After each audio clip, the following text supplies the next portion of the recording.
Hello children, today I am going to read chapter number 12, A Christmas Carol from the book Gulmohar Reader, Language for Life, 9th edition, class 5. Now let's start reading this wonderful chapter, A Christmas Carol. It is in the form of a play. Let's begin with it. Let's read who has written this play.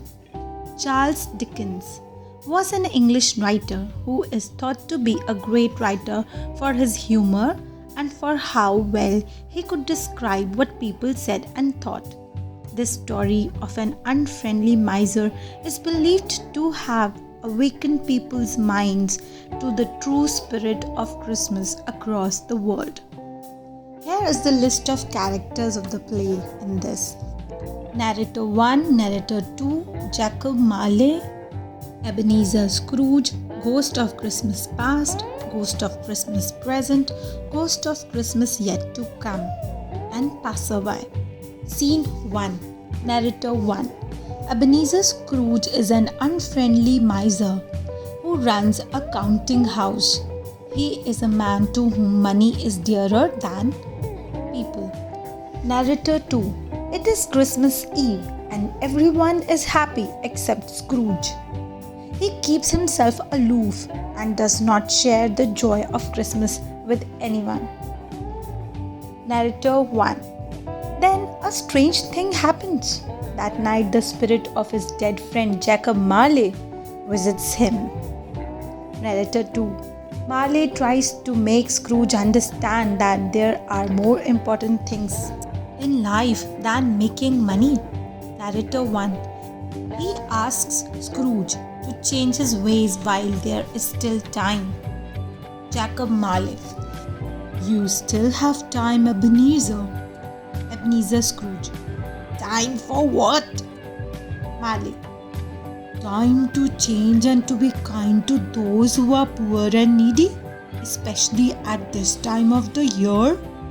Narrator 1. He also tells Scrooge that he will be visited by 3 spirits. The first spirit would arrive exactly at 1 o'clock. Then he leaves. Scrooge is left astonished. Scrooge. I must be getting old, imagining things like that. It was all a dream, a bad dream. Why would Marley want to visit me? He yawns. Oh. I had better go back to bed. That silly dream has upset my sleep. Just then, the clock strikes 1 o'clock. All of a sudden, a ghost appears. It looks like a child, though it has white hair like that of an old man. Scrooge is frightened and speaks in a shaky voice. Are you the visitor I was told would come? Ghost of Christmas Past. Yes, I am. I am the ghost of Christmas past. Scrooge. Why are you here? Ghost of Christmas Past. I am here for your good. Scrooge looks confused. Come, it's time for us to leave. Narrator 1. Scrooge is afraid, but the ghost leads him away. Scene 2. Narrator 2. The ghost then makes Scrooge see what happened in the past. He is made to see the good days of the past and to remember the kindness that others have shown to him. Narrator 1.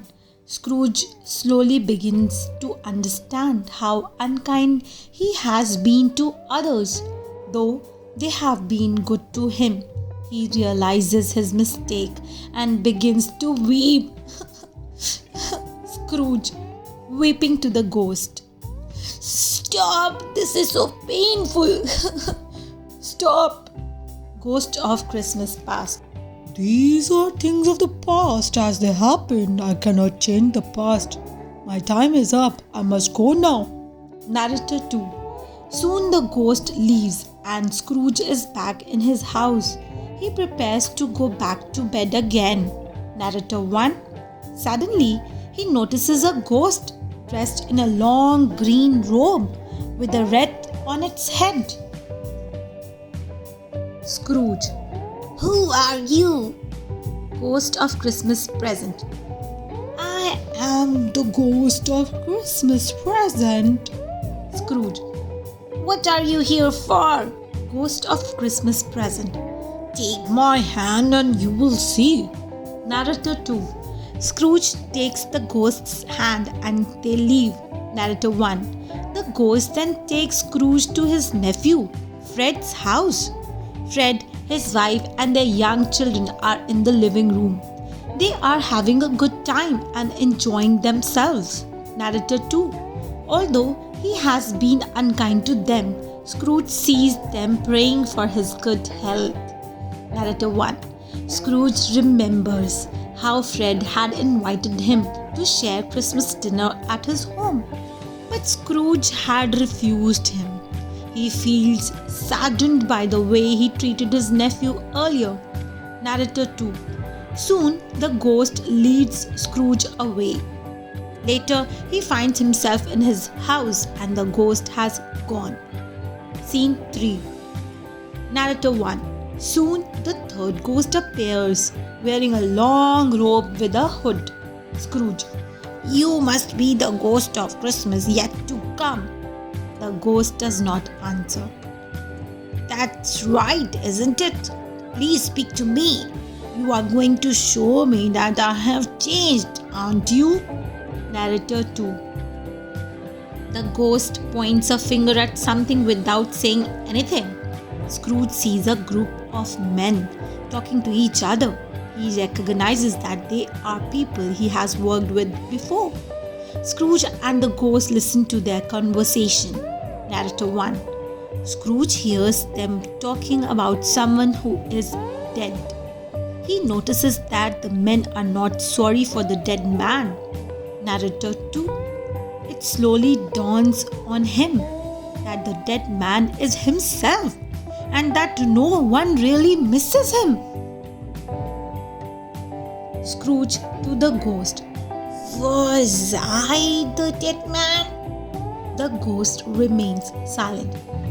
I understand that if I am not good to people, I will die alone and unhappy. So if I change, the end too must change. Please say it is so. He pleads with the ghost.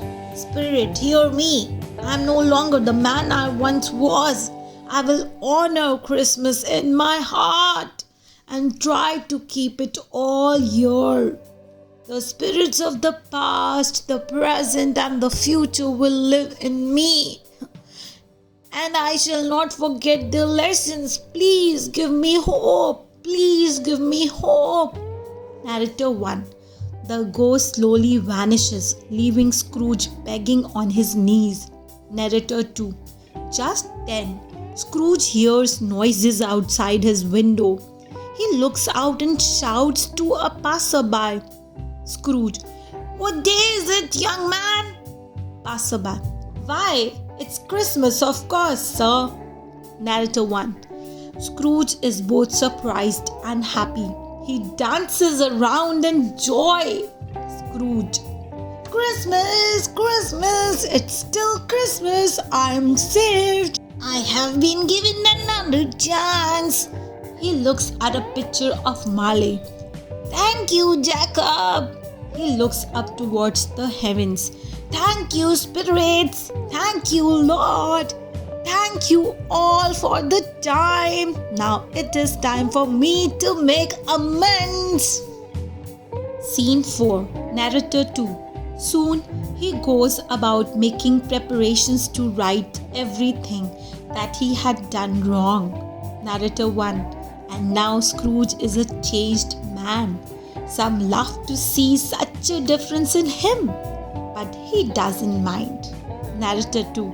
His own heart is happy, and that is quite enough for him. Narrators together. Merry Christmas! Merry Christmas! So this is how Ebenezer Scrooge was changed. And this is adopted from A Christmas Carol by Charles Dickens.